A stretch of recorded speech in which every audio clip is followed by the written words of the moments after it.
أعوذ بالله من الشيطان الرجيم بسم الله الرحمن الرحيم ہم سب کے لیے نمونہ ہے. آپ کا مکان کیسا تھا, آپ کا کھانا کیسا تھا, آپ کا کپڑا کیسا تھا, آپ کا بستر کیسا تھا. آپ نے اپنے اوپر, اپنے عیال, اپنے بیوی بچے اوپر کم سے کم لگایا اور اوروں پر زیادہ لگایا. ہم بھی اس صفات کے مطلب ہیں, ہم بھی اس ترتیب پر چلیں گے انشاءاللہ.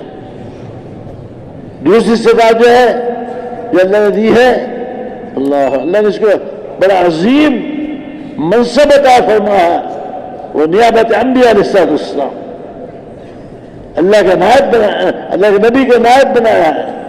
نیابت کی حیثیت اسے ملی ہے.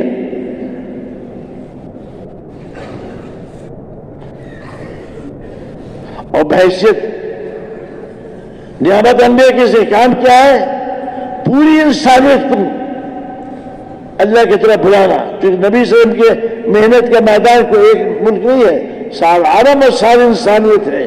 اس امت کے, حضور کی امت کے ایک ایک آدمی, اس کی بھی محنت کا میدان سارا عالم اور ساری انسانیت ہے. جس کا کام کیا ہے, بحیثیت انبیاء اسلام کی نیابت کے, کہ لوگوں کو اللہ کی طرف بلانا, لوگوں کو تعارف اللہ سے کروانا, لوگوں کو اللہ سے ملانا, لوگوں کو رخ کو مخلوق سے خالق کی طرف پھیرنا, یہ اس کے کام ہے. دعوت کیا ہے؟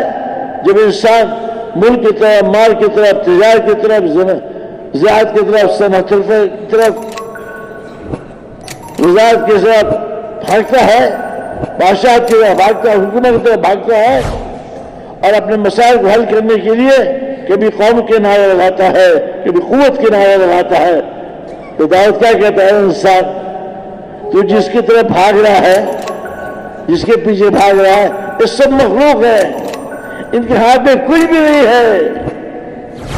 سب کچھ صرف ایک اللہ کے ہاتھ میں ہے. تاج حیات صرف ایک اللہ ہے. اسے بھاگنے سے منع نہیں کہ اللہ بھی کہتے بھاگو, خوب بھاگو, لیکن اپنے رخ کو بدلو, اپنے بھاگنے کے رخ کو بدلو. اے خالق کی طرف بھاگو جس کے ہاتھ میں سب کچھ ہے. مخلوق معذور ہے, اس کے ہاتھ میں کچھ بھی نہیں ہے, سب کچھ خالق کے ہاتھ میں ہے. تو بنسبت اس کو اندر بڑی حیثیت دی ہے, بڑا منصب دیا ہے, نبی کی نعمت دی ہے. اس کا کام کیا ہے؟ اللہ کے پیغام کو پورے عالم میں, پوری انسانیت تک پہنچانا, یہ اس کا کام ہے. اور اس کے کام کو پیغام نہیں پہنچا رہا ہے, یہ کچھ کام ہی نہیں کر رہا. 3 چلہ 7 مہینے سال, یہ مقصد نہیں ہے. یہ تو تربیتی کام ہے. اصل کام کیا ہے؟ ہمارے اندر ذمہ داری کے شعور پیدا ہو جائے. جو ذمہ داری دی گئی ہے, جو نبی صلی اللہ علیہ وسلم نے اس کو ذمہ لگایا ہے, اس سے شعور پیدا ہو جائے.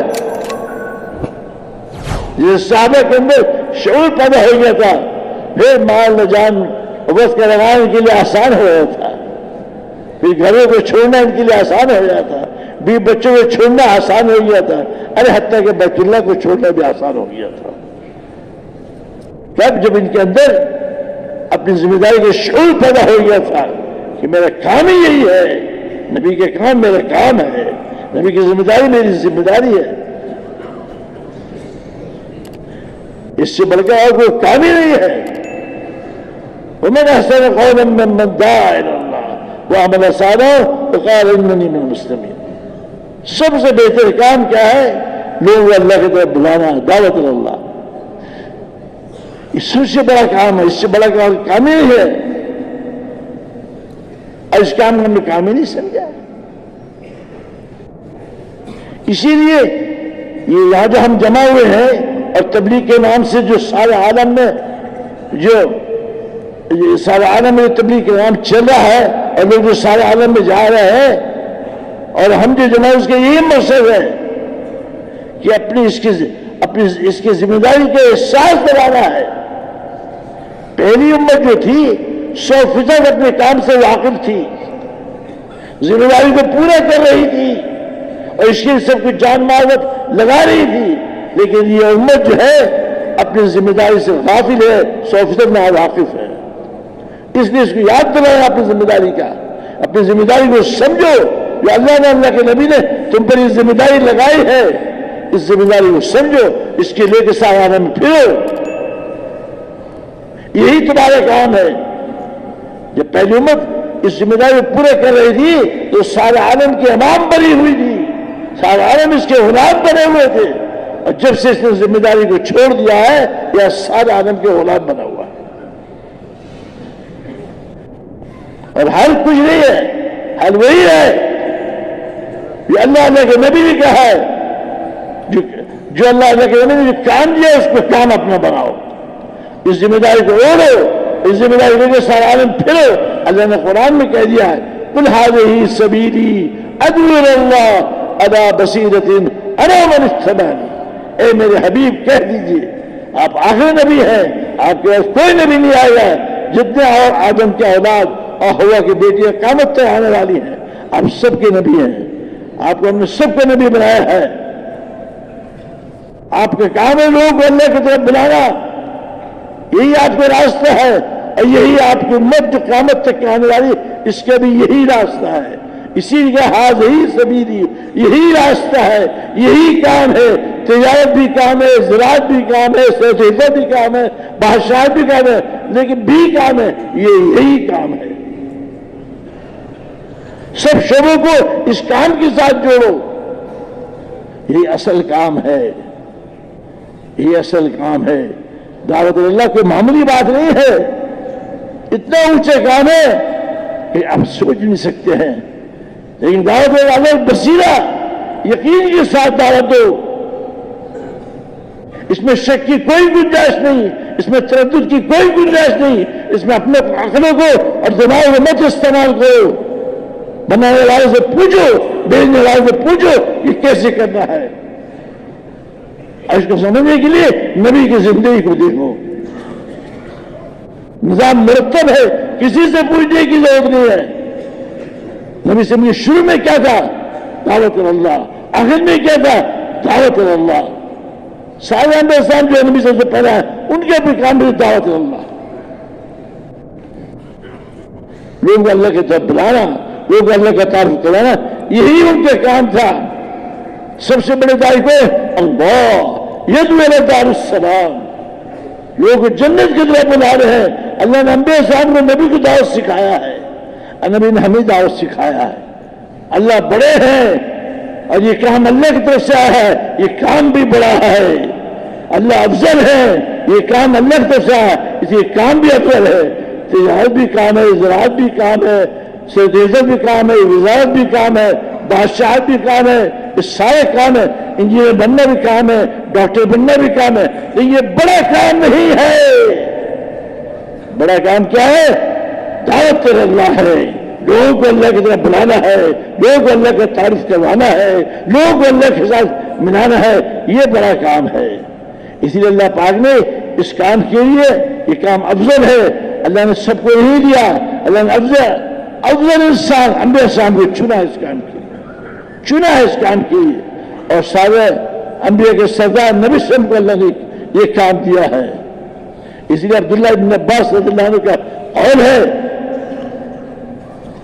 کہ اے امت محمد صلی اللہ علیہ وسلم، تم کو اللہ نے اجازت دیا ہے، تم کو اللہ نے امتیاز دیا ہے، تم سمجھو اس کام کو، یہ کام انبیاء سے کام ہے، یہ کام نبی سے کام ہے، یہ مولانا اجاز سے مطلب کام نہیں ہے۔ بعض لوگ اکثر اس کے امام سے اس لیے محروم ہے، وہ کہتے ہیں دنیا بہت سے تحریک ہے، دینی تحریک، اس لیے یہ بھی ایک تحریک دینی ہے۔ کیا کہتے ہیں نہیں، ہم تو تم کو ذمہ داری کے احساس دلانے کے لیے آئے ہیں، ہم تو تم کو اپنے منصب جو تمہیں دیا گیا اس کے یاد دلانے کے لیے آئے ہیں۔ یہ کوئی تحریک نہیں ہے، یہ تمہارا کام ہے، یہ نبیوں کے کام ہے، تمہارا کام ہے۔ ہمیں تمہیں کام بتانے کے لیے آئے ہیں کہ تمہارا کام کیا ہے، تم کس لیے بھیجے گئے ہو۔ صحابہ کیا کہے؟ ہم تو بھیجے گئے اسی کام کے لیے کہ اللہ کے دین کو پورے عالم کے پورے سے پہنچانا، یہ ہمارا کام ہے، لیکن اس کو برکت کے طور پر مت کرو، اس کو ثواب سمجھ کے اسے مت کرو. جو ثواب سمجھ کے برکت کے کام کرتا ہے اللہ سے کام نہیں لیتے ہیں. جو اس کو ذمہ داری سمجھ کے کام کرتا ہے اور جو کہتا ہے میرا مرنا جینا اسی کے لیے ہے اللہ اس سے کام لیتے ہیں. اللہ کرے ہمیں بھی سمجھ میں آ جائے, ہم بھی اس کو مرنے جینے کے سبب بنا لیں.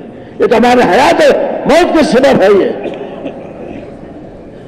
ہاں دعوت اللہ کو معمولی کام ہے.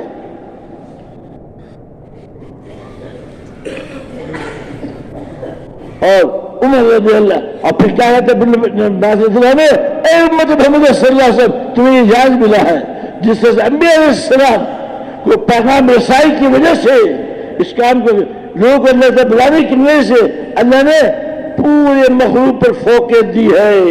اور تم بھی اس کام کو کرو گے, پیغام رسائی کے کام کرو گے تو تمہیں بھی ایسی فوقیت ملے گی جیسے انبیاء کو فوقیت ملی ہے. تمہاری دعا بھی ایسی قبول ہوگی جیسے انبیاء کی دعا قبول ہوئی. تمہارے ساتھ اللہ کی مدد ایسی ہوگی جیسے انبیاء کے ساتھ اللہ کی مدد ہوئی. لیکن کب؟ جب تم پیغام رسائی کا کام کرو گے.